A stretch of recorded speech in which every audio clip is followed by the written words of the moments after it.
langsung ke pembahasan yang ketiga, yaitu tentang hubungan dari metode pembelajaran dengan prinsip dari belajar dan pembelajaran.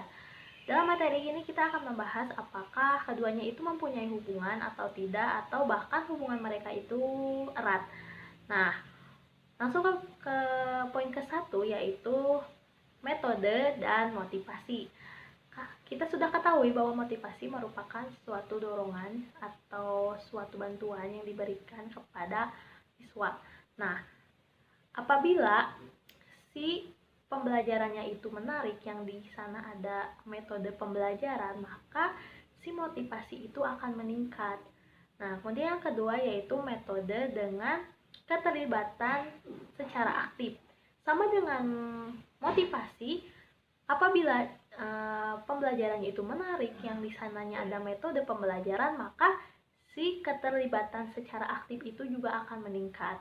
Nah, kemudian yang ketiga yaitu metode dengan pendekatan dari segi pribadi peserta didik. Nah, segi pribadi peserta didik itu bisa juga diartikan dengan gaya belajar dari peserta didik itu sendiri. Yang banyak macamnya, yaitu ada yang visual, ada yang audio, ada yang taktil atau peraba, ada yang gerak atau motoris, dan juga ada yang tipe campuran.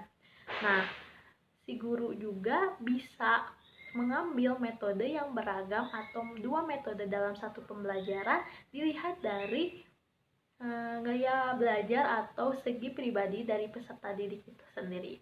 Kemudian yang keempat yaitu metode dengan penahap dan penyusunan. Nah, jadi metode ini harus sesuai dengan tahapan dan penyusunan dari materi atau pembelajaran. Nah, kemudian yang kelima yaitu metode dengan umpan balik. Nah, umpan balik di sini banyak beragamnya. Ada yang umpan balik dari latihan, ada umpan balik yang bisa dilihat dari hasil belajar, umpan balik dari analisa. Kemudian yang terakhir yaitu umpan balik dalam pola pikir. Jadi di sini media itu akan menyesuaikan dengan apa umpan balik yang kita mau, maka metodenya juga disesuaikan begitu. Kemudian yang keenam yaitu metode dan pengalihan. Pengalihan ini bisa juga pengalihan dari hasil belajar siswa ke situasi nyata. Nah, itu juga diperlukan metode yang cocok untuk pengalihan ini itu sendiri. Bismillahirrahmanirrahim. Assalamualaikum warahmatullahi wabarakatuh. Perkenalkan, nama saya Salwa Salsabila. Di sini insya Allah saya akan mempresentasikan atau menjelaskan sedikit tentang apa itu macam-macam metode belajar dan pembelajaran. Sebelumnya kita sudah familiar banget ya tentang macam-macam metode belajar dan pembelajaran. Nah, di sini insya Allah saya akan lebih tekankan lagi apa itu macam-macam tentang metode belajar dan pembelajaran. Baik, langsung saja ya. Yang pertama, metode ceramah, yaitu sebuah metode mengajar dengan menyampaikan informasi dan pengetahuan secara lisan kepada sejumlah siswa yang pada umumnya mengikuti secara pasif. Nah, metode ceramah ini mempunyai kekurangan dan kelebihan, di mana kelebihannya guru dapat menguasai kelas, karena di sini guru lebih ditekankan untuk membahas apa yang ingin disampaikan. Nah, sedangkan kekurangannya siswa mudah jenuh dan bosan, karena bosan ketika hanya penjelasan saja yang dijabarkan, tidak ada gambar sedikit pun. Yang kedua, metode diskusi, yaitu metode mengajar yang sangat erat hubungannya dengan memecahkan masalah. Nah, di metode diskusi ini juga mempunyai kelebihan dan kekurangan. Kelebihannya menyadarkan anak didik bahwa masalah dapat dipecahkan dengan berbagai jalan, karena di sini peserta didik juga saling bertukar pikiran untuk memecahkan sebuah permasalahan yang dihadapinya. Nah, sedangkan kekurangannya, peserta didik mendapat informasi yang terbatas karena hanya itu yang mereka dapati, dan kurangannya juga hanya siswa itu saja yang informasinya lebih dalam lagi. Nah, kemudian yang ketiga, metode demonstrasi, yaitu metode mengajar dengan memperagakan barang, kejadian, aturan, dan urutan, melakukan suatu kegiatan baik secara langsung maupun melalui penggunaan media pengajaran. Nah, di metode ini juga mempunyai kelebihan dan kekurangan. Kelebihannya, membantu anak didik memahami dengan jelas jalannya suatu proses pembelajaran. Nah, kekurangannya, anak didik hanya memfokuskan di barang tersebut, jadi tidak seimbang gitu antara yang menjelaskan sama barang yang dipresentasikan. Kemudian yang keempat, metode ceramah plus, yaitu metode mengajar yang menggunakan lebih dari satu metode, yakni metode ceramah dan tanya jawab. Metode ini adalah gabungan antara ceramah dan tanya jawab serta pemberian tugas. Nah, di sini di makalah saya tidak menemukan kelebihan dan kekurangannya ya. Mohon maaf. Kemudian yang kelima, metode resitasi, yaitu suatu metode mengajar di mana siswa diharuskan membuat resume atau latihan dengan kalimatnya sendiri. Nah, di sini juga mempunyai kelebihan dan kekurangannya. Kelebihannya,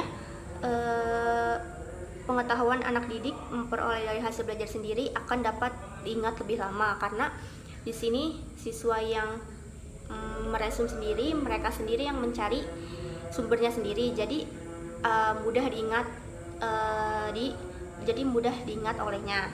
Nah, sedangkan kekurangannya atau kelemahannya, anak didik melakukan penipuan di mana anak didik meniru. Jadi setelah misalkan yang satu ini sudah menemukan sumber, nah yang lainnya hanya mencontek atau melihat yang sudah menemukan, kurang lebih seperti itu. Kemudian yang keenam, metode percobaan atau eksperimen, yaitu metode pemberian kesempatan kepada anak didik perorangan atau kelompok untuk dilatih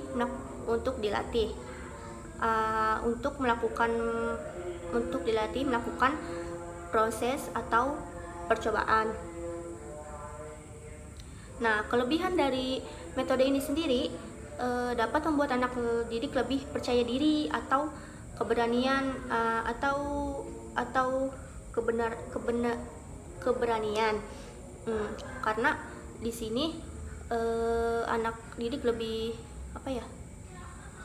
lebih percaya diri apa yang dia dapatkan atau yang dia ketahui. Nah, sedangkan kekurangannya, metode ini lebih sesuai untuk menyajikan bidang-bidang ilmu dan teknologi.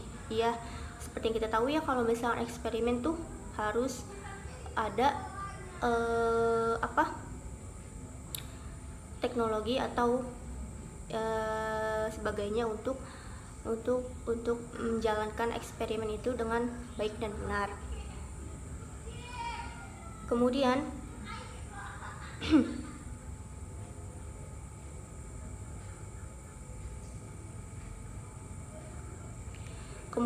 metode karya wisata, yang dimana metode ini adalah suatu metode mengajar yang dirancang terlebih dahulu oleh pendidik, dan diharapkan siswa membuat laporan dan didiskusikan bersama dengan peserta didik yang lain, serta didampingi oleh pendidik yang kemudian dibukukan.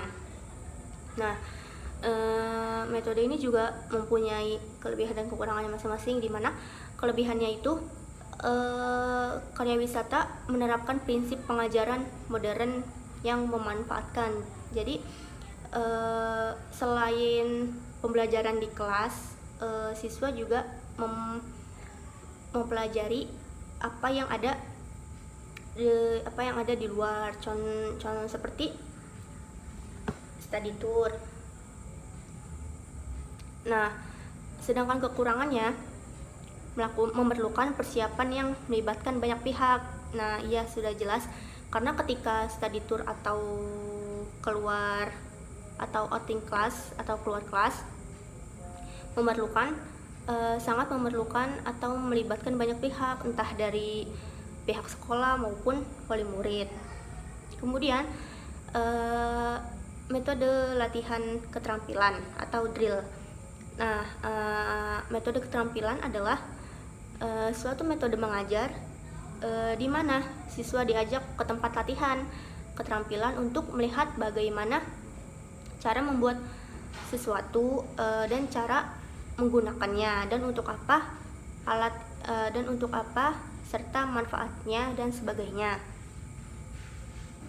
Nah, kelebihan di metode latihan ini dapat memperoleh kecakapan motoris seperti menulis dan melafalkan huruf. Serta kekurangannya menghambat bakat dan inisiatif anak didik, karena anak didik lebih banyak atau tidak kondusif untuk disesuaikan. Kemudian metode mengajar beregu. Metode mengajar beregu adalah suatu metode mengajar di mana pendidiknya lebih dari satu orang yang masing-masing mempunyai tugas. Nah, biasanya metode ini pendidik ditunjuk sebagai koordinator untuk mengawasi jalannya kegiatan tersebut. Di sini saya tidak menemukan kelebihan dan kekurangan, ya, mohon maaf. Selanjutnya, metode mengajar sesama teman. Metode mengajar sesama teman adalah suatu metode mengajar yang dibantu oleh temannya sendiri. Jadi ketika si A tidak mengerti, si B memahami apa yang disampaikan oleh guru, si B mampu membantu si A yang tidak memahami pembahasan materi tersebut. Nah, di sini juga mohon maaf ya, tidak menemukan kelebihan dan kekurangannya. Kemudian metode perancangan, yaitu suatu metode mengajar di mana pendidik harus merancang suatu proyek yang akan diteliti sebagai objek kajian. Nah, di sini mempunyai kelebihan dan kekurangannya, di mana kelebihannya dapat merombak pola pikir anak didik dari yang sempit menjadi lebih luas dan menyeluruh dalam memandang serta memecahkan masalah yang dihadapi dalam kehidupannya. Sedangkan kekurangannya harus dapat memilih topik atau unit yang tepat sesuai dengan peserta didik. Metode selanjutnya yaitu metode bagian, yaitu suatu metode mengajar dengan menggunakan sebagian-sebagian, misalnya ayat per ayat, kemudian disambung lagi dengan ayat lainnya yang tentu saja berkaitan dengan masalahnya atau pembahasannya tersebut. Nah, selanjutnya yang terakhir adalah metode discovery, yaitu salah satu metode mengajar yang akhir-akhir ini banyak digunakan di sekolah yang sudah maju dalam metode discovery. Hal itu disebabkan karena metode discovery ini merupakan suatu cara untuk mengembangkan cara belajar siswa yang aktif dan menemukan sendiri serta menyelidikinya sendiri. Dengan metode ini, anak juga dapat berpikir analisis dan mencoba memecahkan problematika yang ia hadapi, yang akan ditransfer di dalam kehidupan bermasyarakat.